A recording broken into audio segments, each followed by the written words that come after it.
Good evening, students. Tonight we're going to talk about Chapter 11, which is Interview and Interrogation.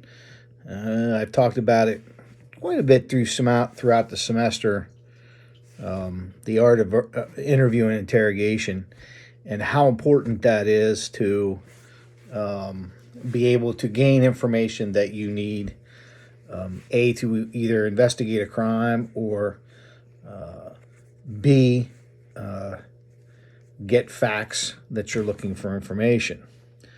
So when we talk about interview, it's truly, and I talk about it before, it's an art form.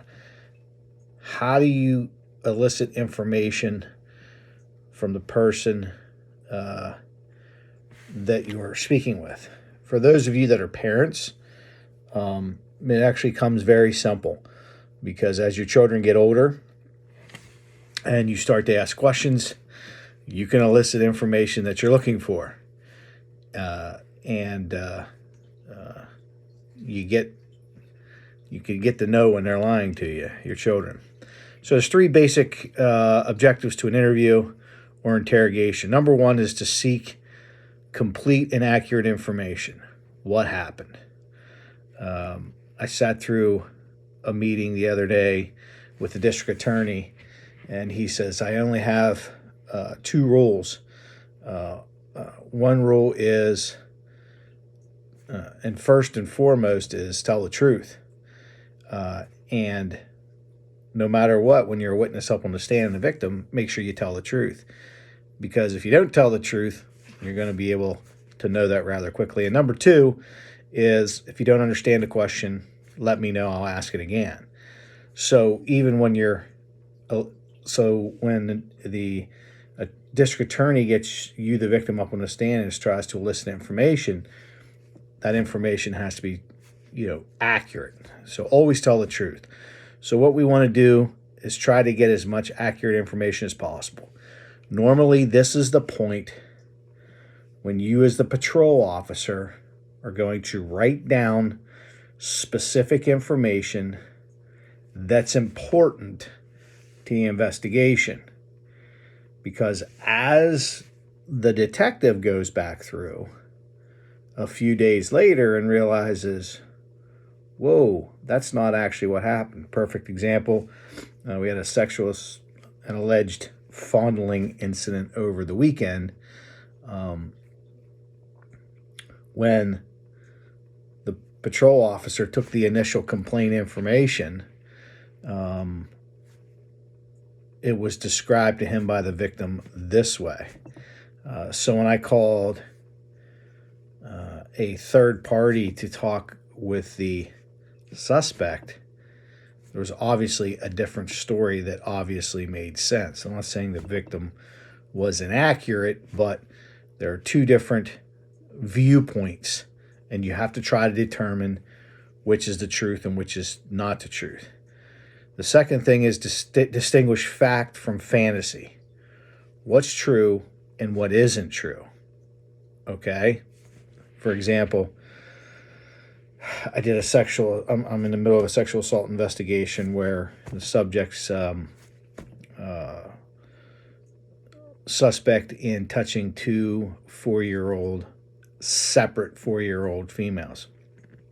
And he was a babysitter that him and his girlfriend would watch these kids.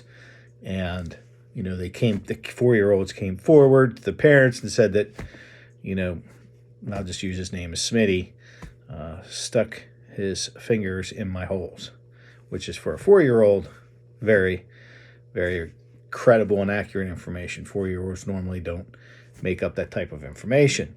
So I interviewed the suspect, and I already spoke with the suspect's girlfriend, who confirms that, there was nothing inappropriate. I watched him change the diapers.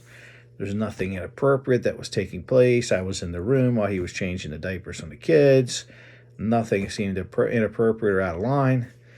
I immediately ran to interview the suspect. Suspect says, oh, no, I never changed them kids' diapers. Whoa. So if you see, I kind of confirmed from his girlfriend that so when I said to him, hey, your girlfriend says you changed the diaper. Nope, that's not true. I didn't do it.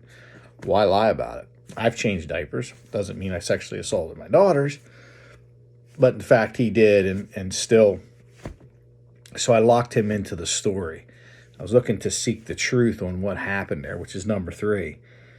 Getting to the truth of what transpired. Even though you believe a victim or a person is telling you all of the information is 100% accurate, you're going to find out in the world that just because a person confesses, they don't necessarily always tell you the 100% complete truth. Yeah, I stole the money, but it was only $1,000. Sir, it says in the report the victim's out, $1,500. Nope, it was only 1,000. Why lie about it? I'm telling you, it was only 1,000. Okay. You see how a person would tell you that they did it, but not in fact tell you how much they actually stole. So what we do as far as the interview process is, how do we prepare for that interview process? When I went from patrol to a criminal investigator, I would immediately run out and talk to the suspect. Well, I didn't have quite the truth, or I didn't have all the correct information that I needed. The first thing you want to look up is their criminal history, or even have they came up in police reports as a suspect. So as we prepare for an interview, we want to do all of our background information on our suspect. Most importantly, what I try to do is interview the victim again, if possible. Just because you're reading in a report that a patrol officer took the report, is that report accurate information? Secondly, if you talk to the victim on the phone, ask them the specific questions over again to see if they will tell you exactly how much was stolen, what happened, if they can describe the suspect or anything like that. So most importantly, when we start the interview process, is make sure that you have all your facts correct. And I learned that the last thing you do in the process of an investigation is interview the suspect until you're 100% ready. Secondly, seating arrangement. Okay, how does seating in a room affect the interview process, and where you interview the process and the suspect's Miranda rights? If you call somebody up and bring them into the police station, or you call a person up, hey, you mind coming into the police station? That is a 100% total voluntary confession. Okay, there's no custody issues. You didn't go there, grab the guy, do the habeas corpus on him, bring him in, throw him in a chair and say, tell me the truth. Person may not feel like they're free to leave. So positioning in a room is very important. If you go to the person's work and say, hey, do you have 5 minutes to talk to me? Okay, seat yourself away from the door. You don't need to read a Miranda. They don't have to talk to you. They don't have to tell you they want to talk to you. Just say, hey, do you mind talking to me? So then you will sit in that room. Now, you walk in the room and you sit your chair up against the door, which is the only exit in the door, and you say, now you're going to tell me the truth, buddy, or you're not leaving. Is that a Miranda issue? It is. I interviewed a girl one time at a case, and I made sure I noted in my report that the victim's chair, the suspect's chair was in front of the door, and I sat across the room on the other side of the room. First question came up was, why didn't you read her Miranda? She didn't feel like she was free to leave. You went to her work and pulled her into an office. I said, I told her the door was open. She sat next to the door. I sat on the other side of the room. She could have got up and walked out at any point. And the judge had ruled that was a good confession. Make sure you're comfortable. Make sure the person that you sit in the chair is comfortable, but then you can try to make him uncomfortable. For example, this table here is a barrier. when your boss calls you in the office, you're on the other side of the desk and the boss is on this side of the desk. You kind of feel comfortable you being on that side of the desk and him on this side of the desk because there's a table between you. Okay? If I wanted to make you feel comfortable, I would remove the desk. Okay? So we can start out interviewing a person face to face, and then in order to make them feel uncomfortable, you can move closer to them to make them feel uncomfortable. I don't agree with the book, but the next thing they talk about is the no smoking rule. No smoking allowed during the interview and interrogation process. I don't necessarily agree with that. I've been in several interviews where a lot of people have wanted to smoke. Now, I don't let them smoke in the room. But if a person is telling you what you want to know, meaning they're giving you facts of an information, man, I need to smoke. You need to smoke? Yeah. Let's go smoke. Take the subject from the room. Walk out to the rear of the police station. Nothing's better than two people standing around. Now, you don't have to smoke, but giving a person a cigarette and letting them talk. It even comes up great for Miranda because while you're interviewing them, Your Honor, we went out and had a smoke outside. And he said he wanted to come back inside. Is that a problem? No. People feel uncomfortable in a box, meaning the interview room. We call it the box sometimes. You take them outside, you have a smoke, and then you start to build a relationship while you're talking and smoking. So I don't necessarily agree with the no smoking rule. It all depends on the case, on what you're dealing with, how important. If I still want to make that like sexual assaults. Normally, sexual assaults, I don't let people go out and smoke. If I'm talking about thefts or people who are using drugs or things like that, bro, let's go have a smoke. So we roll out, we have a smoke. All right, man, you good? Yeah, all right, man. Then they start telling you out on the steps exactly what happened. So, some of the general interview techniques are short answer, yes or no. You ask the questions. But unfortunately, the way I like to ask questions is, and this goes for questioning of victims and witnesses, tell me what happened. Isn't that simple? When you ask, if I say to you, is my shirt brown? You're going to say yes or no.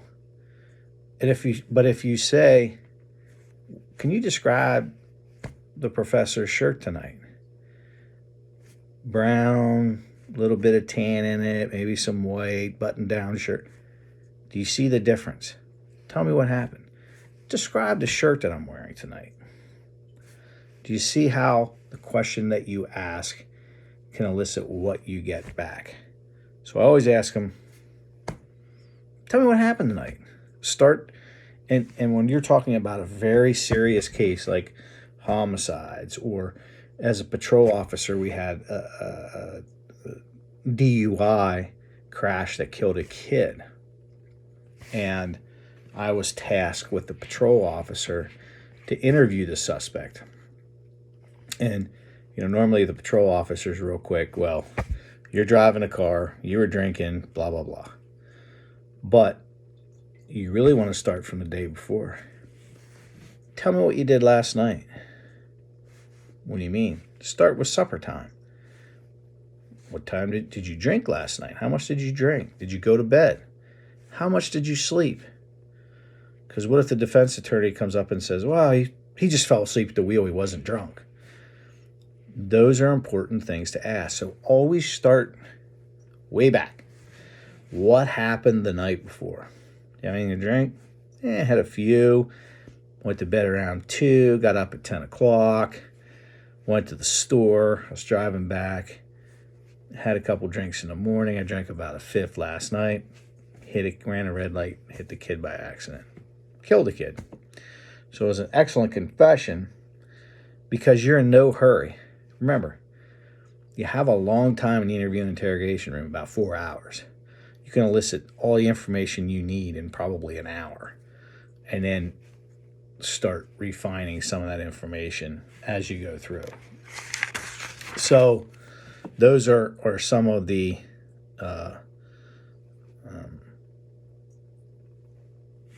process that we do, the interview process. I talked about it numerous times about the constitutional guidelines for interrogation as we're going through the book here. The Fifth Amendment of the Constitution, a person does not have to self-incriminate themselves. So we talk about custody. I've talked about custodial interrogation. When does a person feel free to go? Okay, do they feel free to go? And that's some of the issues with Miranda versus Arizona, which you'll see again, which I've talked about it before. Don't try to get around Miranda. Okay, I don't sit at the station and think about ways of getting around Miranda. Okay? Look, you call somebody in. Listen, you're in the room, you're in an interview room at the police station, and you're sitting here wondering, my goodness gracious, are they in custody or not? What's the judge going to think now or then? Read a Miranda. Okay? I always start off the interview with, hey, I got to read you this crap. I say crap. I got to read you this crap. You're nothing special. Everybody comes in this room, I just got to read this to them, all right? You have the right to remain silent. Anything you say you can, we execute a court of law. You have the right to have an attorney present. You mind signing that? Sign it. You'll be audio and visually recorded. All right? Best thing you're going to do is tell me the truth. Because remember, one thing I've learned over the years of being a criminal investigator and a police officer, nobody wants to be a criminal. You rarely see the hardened criminals who don't want to tell you the truth. Most of the people who are involved in criminal activity don't want to be. I've never met somebody who doesn't want to be a junkie. No, nobody wants to be a junkie. Nobody wants to use drugs. And so these people feel bad when they come in to tell you, oh, yeah, I did it, but I didn't mean to do it, okay? Remember, 90% to 95% of the people have a guilty conscience about what they did, okay? They want to tell somebody. And believe it or not, you would be surprised at how often people confess to criminal activity. Because we simply tell them, the best thing you're going to do is tell me the truth. And it's important you tell me the truth because when you write that down in a statement or a judge watches this video, you're going to show them that you feel bad about what happened. And they normally tell you the truth. You would really be surprised. So think about there's some considerations with Miranda, but again, with interview and interrogation, you don't want to screw around. Just read them Miranda rights. And this next thing I'm going to talk about really gets people, and they truly get upset about this. The United States Supreme Court says that police can use deception to elicit a confession. Remember that. Cops can use deception to elicit. I can lie to get you to tell me the truth. Okay? I went to an interview interrogation school. Guy stole a ring out of a house. A woman stole a ring out of a house. I made up a DVD that said hidden video camera on it. When I went to interview her, I laid that down on the table and I never said a word. I used it as a prop. It says hidden video camera. That's all. I didn't have anything but the interview. She was a cleaning lady. Ring went missing. I'm going to have to elicit a confession.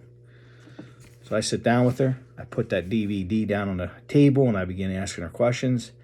And if you watched her eyes, they never left, because she read that and you could see she was stewing over a hidden video camera, like a nanny cam. Okay, this was 15 years ago when I became a detective, 15 years ago when I transferred from patrol to being a detective. And I said, you know what's on that video? I said, that's you stealing that ring. She said, yeah, I stole it. I thought, holy crap, this worked. So, we are allowed, it was a total lie. There's nothing on that DVD, but that's all I had was the interview. She pulled the ring out of the purse that she stole 2 weeks prior, laid it down on the table. I grabbed the ring, took it back to the victim. It was the victim's 50-year anniversary ring, so it's kind of important. So we are allowed to lie to elicit a confession. A lot of people have trouble with that because of their ethical considerations, their moral considerations, and it's difficult. We don't always have to lie to people. Sometimes we do. Sometimes all we have is an interview, so we try and deal with some of those ethical considerations and deceiving people. Cops are all liars. Sometimes we do have to lie to elicit a confession. You can't be that person that says, I'm never going to lie to a person to gain a confession. My job is to speak for the victim. So if I need to tell a white lie to get someone to confess, I'll do it every day of the week. I'm going to stop here and we're going to start talking about some other interrogation approaches on our second portion.